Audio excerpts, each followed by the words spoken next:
नमस्कार। आकाशवाणी जयपुर अजमेर से प्रस्तुत हैं प्रादेशिक समाचार।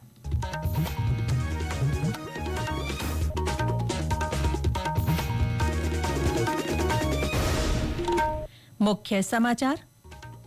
रक्षा मंत्री राजनाथ सिंह आज जोधपुर में आदर्श डिफेंस और स्पोर्ट्स एकेडमी का लोकार्पण करेंगे। प्रदेश में कई स्थानों पर तेज बारिश से जनजीवन प्रभावित। उदयपुर, जोधपुर और अजमेर संभाग के जिलों में आज से 3 दिन तक मध्यम से भारी बरसात का अलर्ट।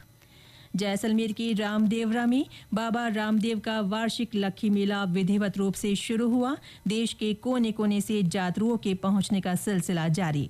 और खेल मंत्री मनसुख मांडविया ने कहा, भारत का लक्ष्य स्वतंत्रता के शताब्दी वर्ष 2047 तक खेल क्षेत्र में विश्व के शीर्ष 5 देशों में शामिल होना है।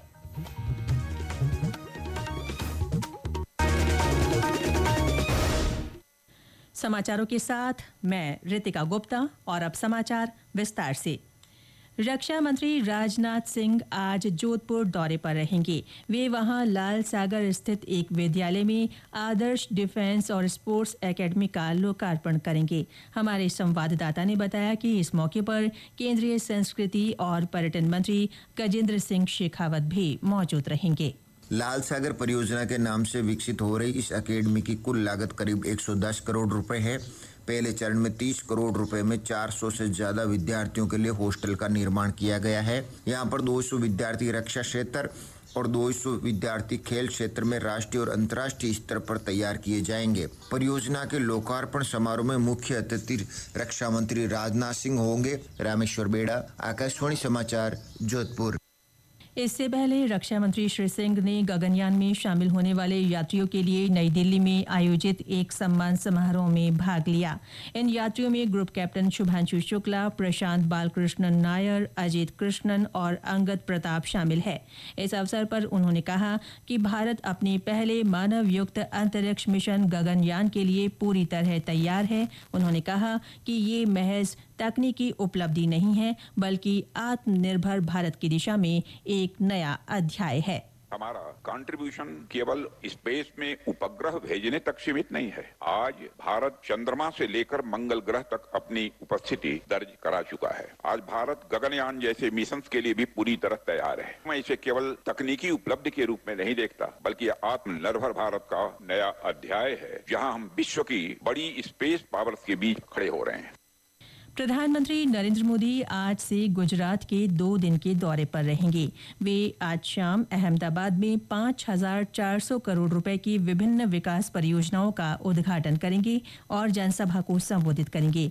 ये परियोजनाएं शहरी विकास, ऊर्जा, सड़क और रेलवे क्षेत्र की है। श्री मोदी कल अहमदाबाद के हंसलपुर में हाइब्रिड बैटरी इलेक्ट्रोड के स्थानीय उत्पादन और 100 देशों के लिए बैटरी विद्युत वाहन निर्यात का शुभारंभ करेंगे। प्रदेश में कई स्थानों पर तेज बारिश से जनजीवन प्रभावित है। इसके चलते सवाईमाधोपुर, बूंदी, टोंक, कोटा, नागौर और हनुमानगढ़ सहित कई शहरों में लोगों को परेशानियों का सामना करना पड़ रहा है। पिछले 24 घंटों में सबसे ज्यादा 17 सेंटीमीटर बारिश नागौर जिले में दर्ज की गई। हमारे संवाददाता ने बताया कि बारिश के चलते कई ग्रामीण क्षेत्रों में पानी भर गया है। जिला कलेक्टर ने विद्यालयों में 2 दिन का अवकाश घोषित किया है। नागौर जिले में रविवार को भारी बरसात होने से शहर सहित ग्रामीण क्षेत्रों में पानी का भराव हो गया। नागौर शहर में रविवार को 7 घंटे में 7 इंच बारिश रिकॉर्ड की गई, जिससे शहर के निचले इलाकों में पानी भर गया और कई रास्ते बंद हो गए। शहर में भारी बारिश के दौरान 1 दर्जन मकान ढह गए, जिससे 2 जनों की मलबे में दबने से मौत हो गई। डेडवाना जिले में भी मकान ढहने से 2 बालकों की मौत हुई। पानी में फंसे लोगों को राहत देने के लिए जिला प्रशासन व नगर परिषद की टीमें दिन भर राहत कार्य में जुटी रही। भारी बारिश के चलते जिला कलेक्टर अरुण कुमार पुरोहित ने आदेश जारी करते हुए जिले के समस्त राजकीय एवं गैर राजकीय विद्यालयों, कोचिंग संस्थानों तथा आंगनवाड़ी केंद्रों में 2 दिन का अवकाश घोषित किया है। श्यामलाल, आकाशवाणी संवाददाता, नागौर। करौली, अलवर, कोटपुतली बहरोड, डूंगरपुर, चूरू, भीलवाड़ा, जालौर, हनुमानगढ़ और अजमेर के स्कूलों में बरसात के अलर्ट के चलते आज विद्यार्थियों का अवकाश रखा गया है। वहीं जयपुर, दौसा, डीडवाना, कुचामन और बूंदी में आज और कल स्कूलों की छुट्टी घोषित की गई है। कल जयपुर, अजमेर, कोटा, जोधपुर और बीकानेर संभागों के विभिन्न जिलों में मध्यम से भारी बरसात दर्ज दर्ज की गई। इस बीच कई स्थानों पर वर्षा जनित हादसे भी हुए। इन हादसों में 9 लोगों की मौत हो गई। कोटा के सुल्तानपुर में देर रात मकान ढहने से एक महिला की मौत के समाचार हैं। वहीं उदयपुर के डबोक में कुंवारी माइंस में भरे पानी में डूबने से 4 बच्चों की मृत्यु हो गई। उधर सवाई माधोपुर में भारी बरसात से अनेक मार्गों पर यातायात बाधित है। खंडार का बालेर, बहरावंडा कला सहित 2 दर्जन से अधिक गांवों का संपर्क कट गया है। टोंक शिवपुरी हाईवे पर बोदल के पास पुलिया टूटने से खंडार का जिला मुख्यालय से पहले से ही संपर्क कटा हुआ है। मोरल और निगोह नदी में भी पानी की भारी आवक के चलते मार्ग बाधित है। इस बीच जिले में मूसलाधार वर्षा से उपजे हालात का जायजा लेने के लिए कल आपदा प्रबंधन मंत्री डॉक्टर किरोड़ी लाल मीणा मौका स्थल पर पहुंचे। उन्होंने अधिकारियों को लोगों को राहत पहुंचाने के निर्देश दिए। मौसम विभाग के अनुसार बारिश का यह दौर अभी 5-6 दिन बना रहेगा। मौसम केंद्र जयपुर के निदेशक राधेश्याम शर्मा ने बताया कि उदयपुर, जोधपुर और अजमेर संभाग के जिलों में 3 दिन मध्यम से भारी बरसात के साथ ही कहीं-कहीं बहुत भारी बरसात की संभावना है।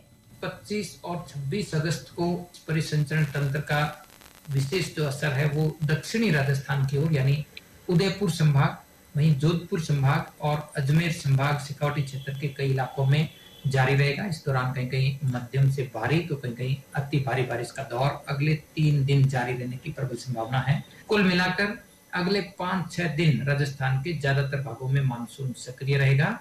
इसके बाद एक और बंगाल की खाड़ी में नया यूं कह सकते हैं कि जो लो प्रेशर एरिया है वो 4-5 दिन बाद बनने की संभावना है। तो उसका जो असर है वो भी अगस्त एंड होते होते फिर से पूर्वी राजस्थान में शुरू होगा। तो ये समाचार आकाशवाणी जयपुर अजमेर से प्रसारित किए जा रहे हैं। प्रादेशिक समाचार बुलेटिन आप हमारे एक्स हैंडल @AIRnews_जयपुर, YouTube channel Rajasthan AIR news और फेसबुक AIR न्यूज राजस्थान पर भी सुन सकते हैं।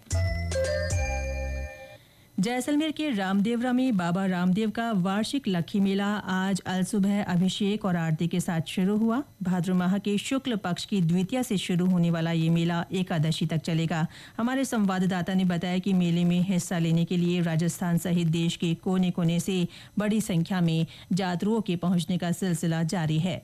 बाबा राम साहब पीर की समाधि के मस्तक पर स्वर्ण मुकुट प्रतिष्ठा के साथ वार्षिक भादवा मेले का विधिवत शुभारंभ हुआ। हाथों में लंबी लंबी पताका और घोड़े लेकर देश के विभिन्न कोनों से आए भक्त उत्साह एवं उमंग के साथ बाबा की समाधि के दर्शन कर रहे हैं। मेले में शांति एवं कानून व्यवस्था बनाए रखने के लिए पुलिस का पर्याप्त जाब्ता लगाया गया है। वहीं चिकित्सा, पेयजल, विद्युत, सफाई व्यवस्था एवं अन्य आवश्यक व्यवस्थाएं सुचारू रूप से जुटाई जाकर संचालित की जा रही है। मेलार्थियों की सुविधा के लिए रामदेवरा में विभिन्न स्थलों पर बड़े डोम भी लगाए गए हैं, जिसमें मेलार्थी आसानी से विश्राम कर रहे हैं। मनीष व्यास, आकाशवाणी समाचार, जैसलमेर।